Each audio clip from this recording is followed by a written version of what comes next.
Have you ever finished a timed LSAT practice test and felt completely stuck on why you're not improving?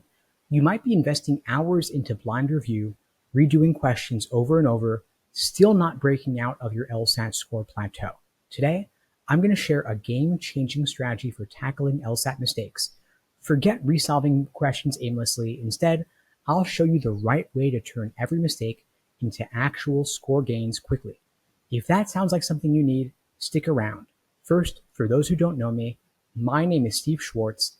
I've been teaching the LSAT since 2005, and I personally increased my own LSAT score from a 152 to a 175. Now let's talk about the blind review trap. For those who aren't aware, blind review is often described as redoing your questions, especially ones you struggled with untimed, before checking the right answers.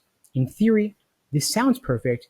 You remove the time pressure, revisit tricky questions, and ideally, learn from your mistakes. But the problem is that many students treat blind review like a second mini-test.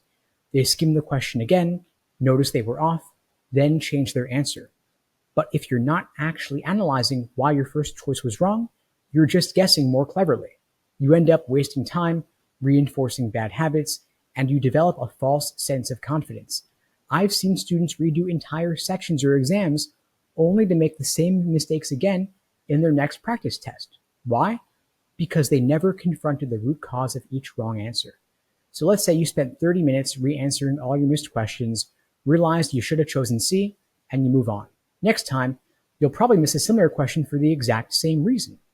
That's where my new approach comes in, a proven strategy that top scorers use to dissect every question they miss. It's called the Socratic review method, and it's how you replace guesswork with actual understanding. Step 1, you ask yourself, why is the right answer right? Because you have to articulate clearly why that correct answer is 100% correct. This goes beyond, it's just a better fit. It's got to fully resolve the question's demand. For example, if it's a necessary assumption question, why does this answer need to be the case for the argument to work? How does it fill a key gap in the argument? Second step, why didn't you pick it the first time? This question forces you to confront your misunderstanding. Maybe you overlooked a key detail.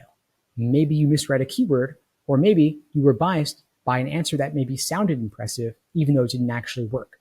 By naming the exact reason you skipped the correct choice, you train yourself to spot that pattern in the future. The next question, which is really key, how will you avoid this mistake the next time? This is your action step. It might be, I'll slow down when I see comparison language, or I'll recheck the question stem after I narrow it down. Whatever it is, be specific. Generic goals like I'll be more careful don't work. Next step, you ask yourself, why is the wrong answer wrong? Because of course, every wrong answer choice is objectively wrong, but you gotta know why. Is it too broad? Is it too narrow? Or is it irrelevant? And don't just compare it to the right answer, judge it on its own relative to the stimulus.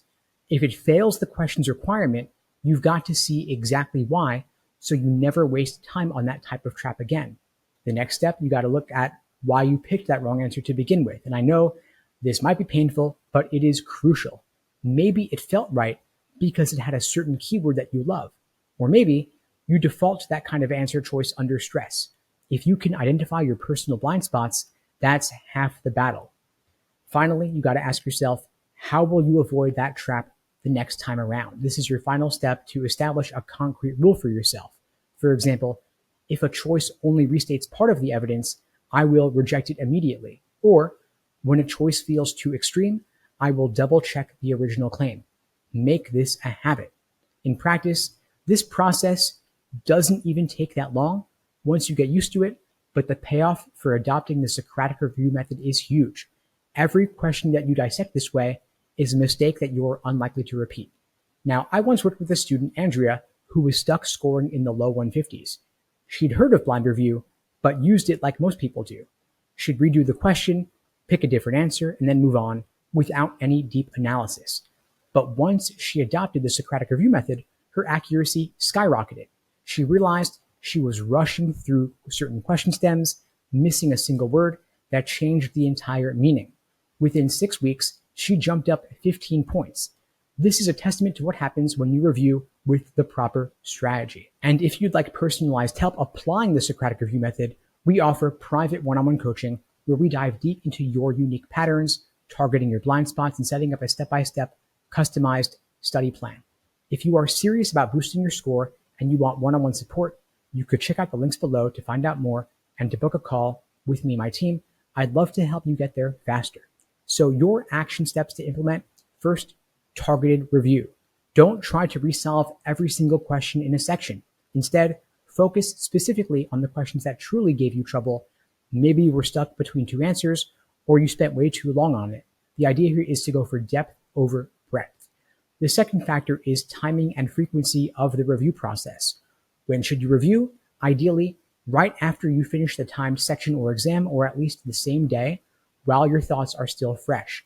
If you wait too long, you lose valuable context and the benefit of reviewing goes down. Of course, there are plenty of resources out there, but you want to use them wisely only after you've done your own personal analysis. You want your own brain to wrestle with the question first, because that's how you truly internalize the logic. Also, track patterns in your mistakes, because when you do, you'll start noticing recurring themes.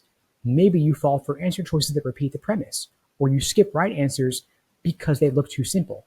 Write those patterns down. Awareness is the first step to fixing a problem. Now, my student Jordan, by adopting the Socratic review method, discovered he'd been ignoring half the question stem. His reason was because he had anxiety about finishing on time. But by focusing on the Socratic review method, he trained himself to slow down, read carefully, and guess less, and his score gains quickly followed. Now, don't beat yourself up over your mistakes. The best LSAT scorers miss questions in practice too. The difference is they treat each wrong answer like a puzzle to solve, not a failure to forget. So there you have it, the Socratic review method, a strategy that transforms LSAT blind review from a time sink into a powerful score booster. If you want to jump off that hamster wheel of redoing questions without any results, start analyzing why each question goes right or wrong. That is how you train your brain for the LSAT. And if you'd like a personalized roadmap to improve even faster, check out the links below to book a call with me and my team. Let's get you to the 170 plus and make your next LSAT your last LSAT. In the meantime, I'll wish you all the best and take care.